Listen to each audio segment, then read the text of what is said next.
Taikhang amasung lenglong khun gi yumsing mai tharamle. None district ki Nungba police station gi manung sanba Taikhang amasung lenglong khun gi mi leinadraba yum manga rom mai thadoklam le hari. Paugili khun sing na hai yum sing adu masakhang da bakulai pai ba mioi sing aduna ngarang nungtin pung ani ga makhai rom tarakpa aduaida mai tharambani hari. Sakhang da sing na mai thadoklam laba yum sing adu hojik thoklebe irang asina maram oiraga masida leiramba mioi sing adubuna Churchanpur rom da jatkibadagi kuntak lan siraga leirakpani hari. Yum sing mai tharambagi thodok adu kuki NP Manipur na akan mamong da yaningda ba phongdorkli. None district ki manung chan laiba khun ani adugi yum sing mai thadok lamba adu NACNIM amasung ZUFK na chathakibani hai na maral sirakli. Loinana thodok adu central legak na khudakta midyeng sangduna thabok laukat piu hai na taksilakli. Kuki NP ki cherol aduda palliba wafam di khun ani mai tharamba aduda state laingak na miyam ngak pangamdre haibani. Kuki singi khunda landarakpa sina security fail oire haiba adu takpaga loinana masina internal security crisis hen na chaukalapani haiki. Cherol adun makhata na hai kuki miyam gi mathakta chatharaklibe irang asina hojik leiriba administrative arrangement asida makhata na hingbada khudong chahan dabaga loinana masina union territory gi mawong da tokhaiba lengak ama leinanaba demand adu nauhauna na ningsingki. NACNIM amasung masigi proxy group sing gi mathakta khudakta counter terrorism khongthang sing center na lokhatnaba kuki NP Manipur na taksilakli. Jiri lambida sen khaibagi thabak thingdrabadi July 13 dagi tanker sing satpa lepkadauri.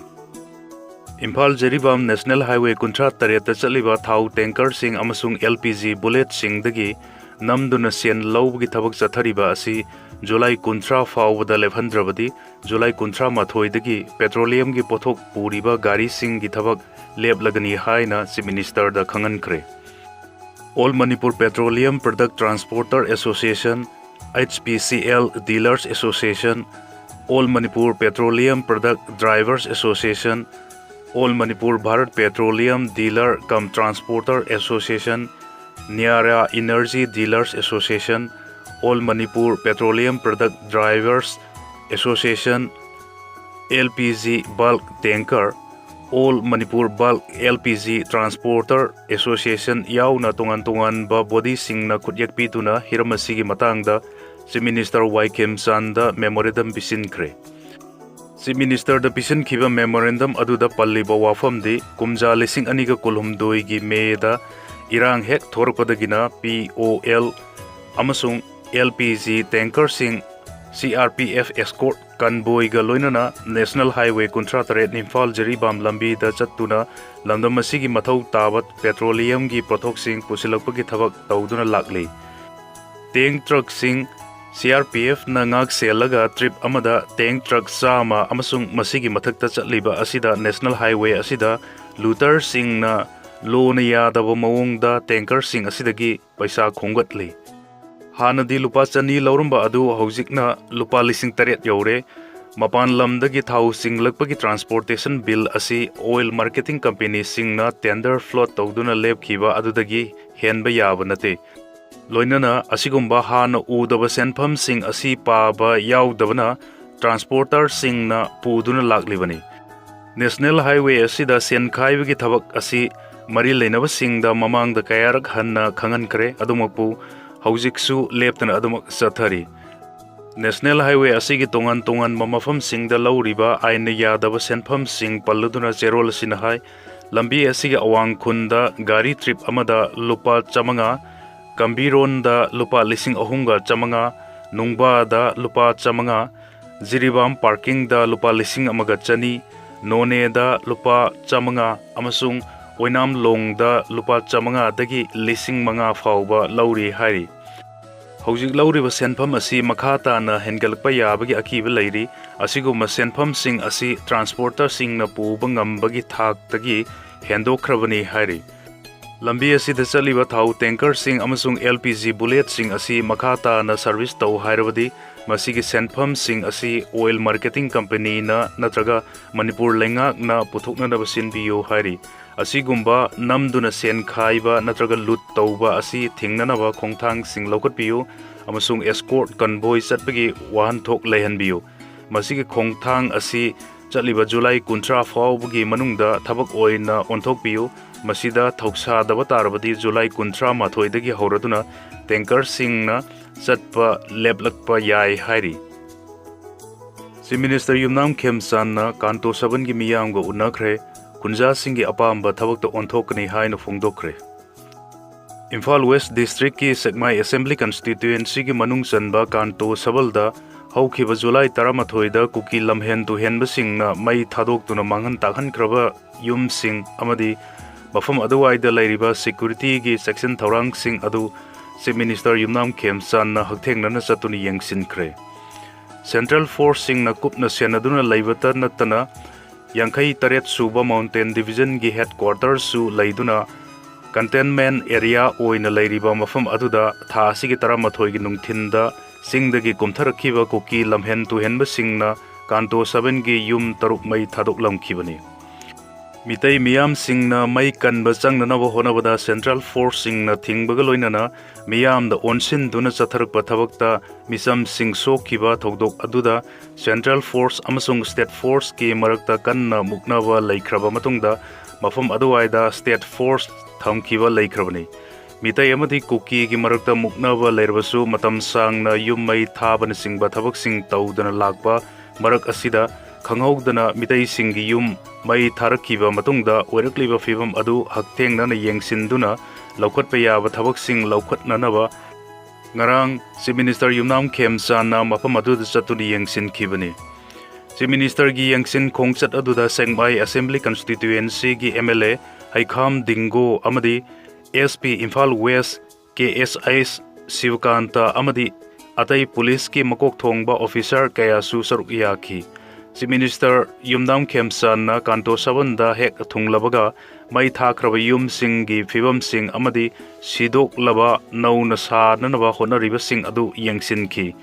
panbiyawadi Transporters and the Drivers Council TDC na haukiba laibak pokpa numita mai natumna sakraba yum ahungi lupa lakh amamam amadi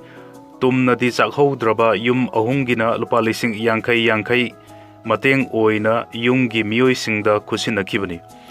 Segmai SC gi MLA H Dingona achangba sen puthoklaga chathariba yum sabagi thabak adu henna kumang chauksina namasu Chief Minister na pautak piki tungda kanto 7 amadi laimakhong singmang da lairiba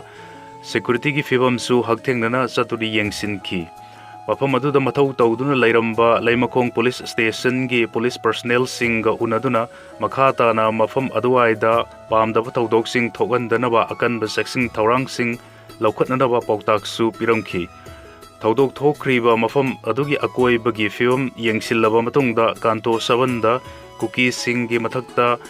blockade tawbagi khongjang sangsiliba maitai amadi nagagi mihut sing amadi kanto 7 gi akoibada lairiba club maira paibi sing gi mihut ka kanto 7 gi community hall da unakhi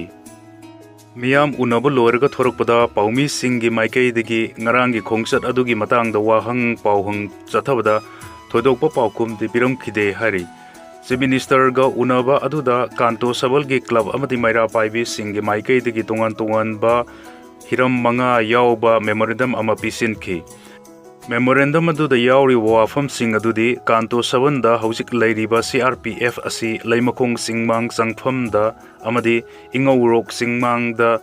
laihananaba amasung yum mai sakpham da lairiba commando gi team asigi mafam da IRB gi permanent post ama thamba Imphal West ki mafam oiriba ex servicemen colony gi lambi asi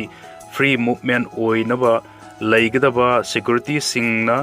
section thorang lauduna sathok sasin kanamata da ayat apan pihandaba Imphal West ki Segmai police na konba area da kuki singna rally natraga irang amuk hanna tawhandaba amadi haujik lairiba taranipan suba Punjab regiment ki gate ki post asi ex servicemen colony sangpham maya da hongkat hannaba haibasini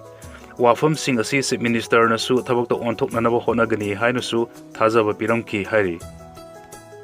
August 4 ꯐꯥꯎꯕ ꯑꯁꯣꯏꯕ ꯁꯦꯝꯗꯣꯛꯄ ꯅꯠꯇ꯭ꯔꯒꯅ ꯄꯥꯎꯇꯥꯛ ꯄꯤꯕꯤꯔꯕ ꯌꯥꯒꯅꯤ꯫ Manipur electricity regulatory ꯀꯝꯃꯤꯁꯟꯅ draft Manipur electrical regulatory commission grid interactive distributed renewable energy regulation ꯁꯣꯛ 2023 ꯐꯣꯡꯂꯦ꯫ ꯀꯅꯥꯒꯨꯝꯕꯅ ꯑꯣꯕꯖꯦꯛꯁꯟ ꯅꯠꯇ꯭ꯔꯒꯅ ꯁꯖꯦꯁꯟ ꯑꯁꯣꯏꯕ ꯁꯦꯝꯗꯣꯛꯄ ꯅꯠꯇ꯭ꯔꯒꯅ ꯄꯥꯎꯇꯥꯛ ꯄꯤꯕꯤꯅꯤꯡꯕ ꯂꯩꯔꯕꯗꯤ ꯆꯍꯤ ꯑꯁꯤꯒꯤ ꯑꯒꯁ 4 ꯐꯥꯎꯕꯒꯤ ꯃꯅꯨꯡꯗ ꯄꯤꯕꯤꯌꯨ ꯍꯥꯏꯔꯤ꯫ ꯃꯅꯤꯄꯨꯔ ꯏꯂꯦꯛꯇ꯭ꯔꯤꯁꯤꯇꯤ ꯔꯤꯒꯨꯂꯦꯇꯔꯤ ꯀꯝꯃꯤꯁꯟꯅ ꯊꯣꯛꯄ ꯆꯦꯔꯣꯜ ꯑꯃꯅ ꯍꯥꯏ ꯗ꯭ꯔꯥꯐ ꯄꯣꯂꯤꯁꯤ ꯑꯁꯤ ꯀꯝꯃꯤꯁꯟꯒꯤ ꯋꯦꯕꯁꯥꯏꯠ ꯃꯊꯛꯇ ꯄꯤꯖꯔꯤꯕ ꯑꯁꯤꯗ ꯐꯪꯒꯅꯤ, ꯂꯣꯏꯅꯅ ꯀꯝꯃꯤꯁꯟꯒꯤ ꯑꯣꯐꯤꯁꯇ ꯋꯥꯔꯀꯤꯡ ꯗꯦꯒꯤ ꯑꯣꯐꯤꯁ ꯃꯇꯝꯗ ꯂꯥꯛꯇꯨꯅ ꯌꯦꯡꯂꯕꯁꯨ ꯌꯥꯒꯅꯤ ꯍꯥꯏꯔꯤ꯫ ꯑꯣꯕꯖꯦꯛꯁꯟ ꯅꯠꯇ꯭ꯔꯒ ꯁꯖꯦꯁꯟ ꯁꯦꯝꯗꯣꯛꯅꯤꯡꯕ ꯅꯠꯇ꯭ꯔꯒꯅ ꯄꯥꯎꯇꯥꯛ ꯄꯤꯕꯤꯅꯤꯡꯕ ꯂꯩꯔꯕꯗꯤ Manipur electricity regulatory commission room number 55 ꯅꯠꯇ꯭ꯔꯒ 53 first floor south block civil secretariat Mantri Pukhri ꯏꯝꯐꯥꯜꯒꯤ ꯁꯦꯀ꯭ꯔꯦꯇꯔꯤꯗ ꯄꯤꯔꯛꯄ ꯅꯠꯇ꯭ꯔꯒꯅ ꯏꯃꯦꯜꯒꯤ ꯈꯨꯠꯊꯥꯡꯗ ꯃꯊꯛꯇ ꯄꯤꯖꯔꯤꯕ ꯑꯁꯤꯗ ꯄꯤꯕꯤꯔꯛꯄ ꯌꯥꯒꯅꯤ ꯍꯥꯏꯔꯤ꯫ ꯍꯥꯏꯔꯤꯕ ꯃꯇꯝ ꯑꯁꯤ ꯆꯍꯤ ꯑꯁꯤꯒꯤ ꯑꯒꯁꯀꯤ ꯇꯥꯡ 4 ꯐꯥꯎꯕꯒꯤ ꯃꯅꯨꯡꯗ ꯊꯥꯖꯟꯕꯤꯔꯛꯎ ꯍꯥꯏꯅ ꯄꯜꯂꯗꯨꯅ ꯄꯤꯔꯤꯕ ꯃꯇꯝ ꯑꯁꯤꯒꯤ ꯃꯇꯨꯡꯗ ꯄꯤꯔꯛꯄ ꯑꯣꯕꯖꯦꯛꯁꯟ ꯅꯠꯇ꯭ꯔꯒꯅ ꯁꯖꯦꯁꯟꯁꯤꯡ ꯑꯗꯨꯗꯤ ꯂꯧꯖꯔꯣꯏ ꯍꯥꯏꯔꯤ꯫ ꯄꯤꯔꯛꯂꯤꯕ ꯑꯣꯕꯖꯦꯛꯁꯟ ꯅꯠꯇ꯭ꯔꯒ ꯁꯖꯦꯁꯟ ꯑꯁꯣꯏꯕ ꯁꯦꯝꯗꯣꯛꯅꯤꯡꯕ ꯅꯠꯇ꯭ꯔꯒꯅ ꯄꯥꯎꯇꯥꯛ ꯄꯤꯕꯤꯅꯤꯡꯕ ꯑꯗꯨ ꯆꯍꯤ ꯑꯁꯤꯒꯤ ꯑꯒꯁꯀꯤ ꯇꯥꯡ 5 ꯗꯒꯤ ꯈꯟꯅꯒꯅꯤ ꯍꯥꯏꯅꯁꯨ ꯆꯦꯔꯣꯜ ꯑꯁꯤꯅ ꯃꯈꯥ ꯇꯥꯅ ꯐꯣꯡꯗꯣꯔꯛꯂꯤ꯫